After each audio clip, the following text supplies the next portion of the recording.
ఓం నమః శివాయ. మహాశివరాత్రికి స్వామివారికి అమ్మవారికి 5 రోజుల కళ్యాణం అయితే అంగరంగ వైభవంగా ఈ ఊర్లోనైతే జరిపించారండి. మొత్తం ఊరందరూ కూడా చక్కగా ఏకమయ్యి ఈ పండగనైతే ప్రతి సంవత్సరం చాలా బాగా చేసుకుంటారు. ఇది విలాసకపాలెమండి. అయితే ఈ ఊర్లోని ఎంత బాగా చేస్తారంటే 5 రోజులు పెళ్ళంటే మన పెద్దలకి 5 రోజుల కళ్యాణాలు అయితే జరిగేవి. అయితే ఇక్కడ నేనైతే మొదటిసారి చూడడం అండి. స్వామివారికి కూడా 5 రోజుల కళ్యాణం అయితే అంగరంగ వైభవంగా ఈ ఊర్లో వాళ్ళందరూ కలిపి కూడా చాలా బాగా చేశారు. అయితే దీనికి అంతటికీ కూడా మా అక్క బావగారు ఇద్దరు కలిపి నిలబడైతే వాళ్ళు చేయించారండి. మొత్తం దగ్గరుండి 150 మంది దంపతులతో వాళ్ళిద్దరే కూర్చోవడం కాకుండా 150 దంపతులను కూడా కూర్చోబెట్టి ఈ కళ్యాణం అయితే జరిపించారు. అందరూ కూడా పాల్గొనొచ్చు. ఇందులోని అందరూ కూడా చాలా చక్కగా పాల్గొని ఈ కార్యక్రమాన్ని అయితే చాలా బాగా కళ్యాణం అది జరిపించారు. అయితే 5 రోజులు పెళ్ళి అన్నాను కదా, ఒకరోజు రాట, ఒకరోజు హోమం, ఒకరోజు కళ్యాణం, ఒక రోజంతా కూడా శివరాత్రి నాడు ఉదయం నుంచి మరుసటి రోజు ఉదయం వరకు కూడా శివనామస్మరణ భజన అయితే పెట్టించారు. ఇంకో రోజు అన్నదానం అయితే పెట్టించారు. ఇలాగ 5 రోజులు 5 రకాలుగా కూడా స్వామివారి కళ్యాణం అంతా జరిపించారు. చాలా బాగా అయితే కళ్యాణం అయితే అయిందండి. అయితే హోమం భోజనాలు ఇవన్నీ తీయడానికైతే వీడియో లెంత్ అయిపోతుందని నేను తీయలేదు. కళ్యాణం వరకే మెయిన్. కళ్యాణం చూడాలి కదా. శివపార్వతుల కళ్యాణం చూస్తే మాత్రం ఎలాంటి దోషాలున్నా ఎలాంటి ఇదైనా కూడా పోతాయండి.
ఊరంతా కూడా పల్లకి ఊరేగింపు అయితే మొదలు పెట్టారండి.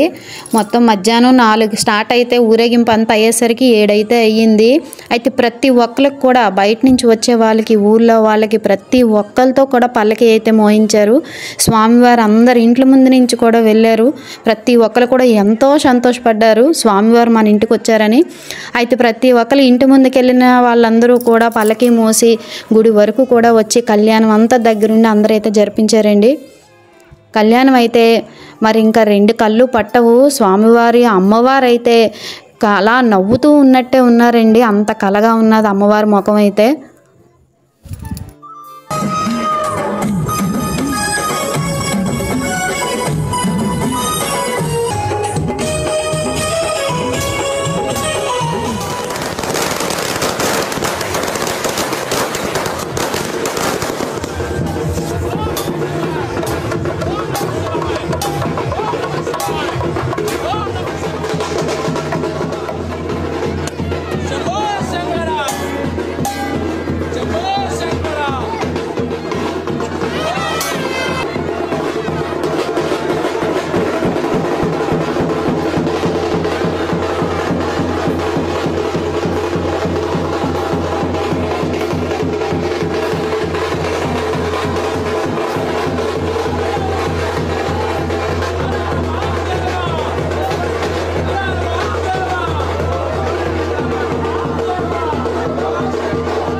మళ్ళీ ఎత్తుపట్టుకోండి. ఓం యజ్ఞేన యజ్ఞవైదంత దేవాః తాసమాని ప్రధాన్యాసన్నో యత్ర పూర్వే సాధ్యా సంతి దేవాః గణపతిదాస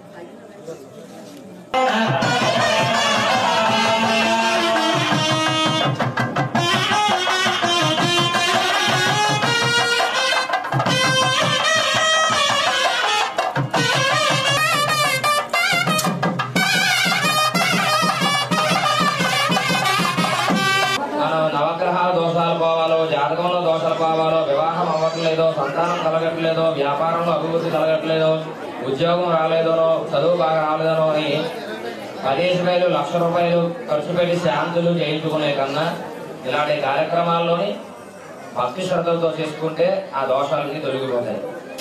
ఎంత చేసుకున్న వారికి అంతే. అంటే మనం ఎంత శ్రద్ధ పెడితే భగవంతుడు అక్కడికి వచ్చి కూర్చుంటాడు.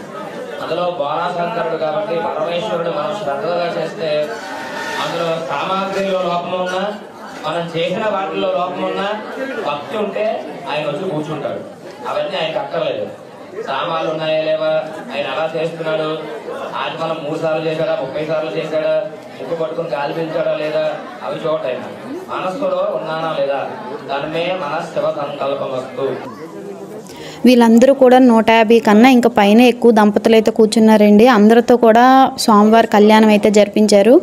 అయితే ఈ దంపతులు ఇద్దరు కూడా ఆ వచ్చిన కళ్యాణం చేయడానికి వచ్చిన వాళ్ళందరికీ కూడా కండువా, బ్లౌజ్ పీసు, తాంబూలం, ఒక భగవద్గీత ఇలాగంటూ వాళ్ళకి తోచినంత వాళ్ళైతే వచ్చిన వాళ్ళందరికీ కూడా ఇచ్చారు.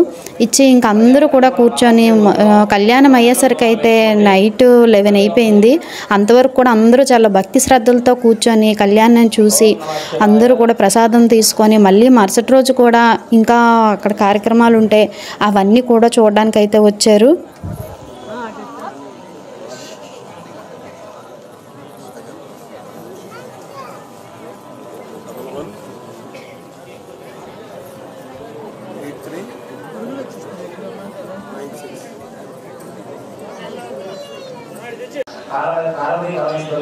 పట్టు వస్త్రాలు, ఎక్కువ వెండి, జంజం, శతమానం, బంగారం శతమానం అమ్మవారికి అయ్యవారికి చదివిస్తున్నారు.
వధూవరులు చూడడానికి వెళ్ళేటప్పుడు అటు 3 తరాలు ఇటు 3 తరాలు పరమేశ్వరుడు తనకు తానుగా పుట్టినటువంటి వాడు.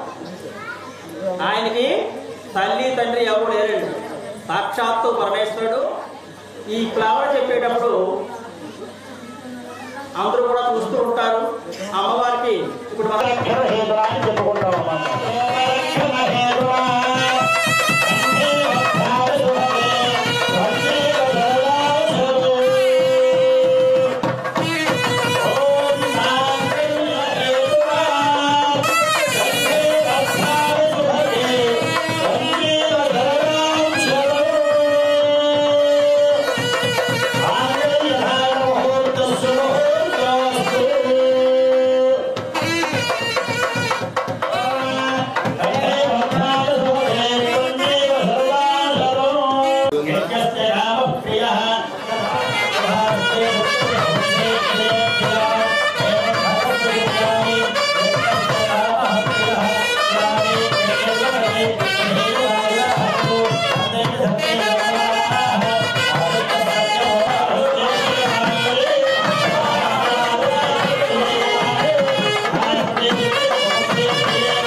అక్షతలను అవి కలిపి వారి రసం 100 రూపాయలు.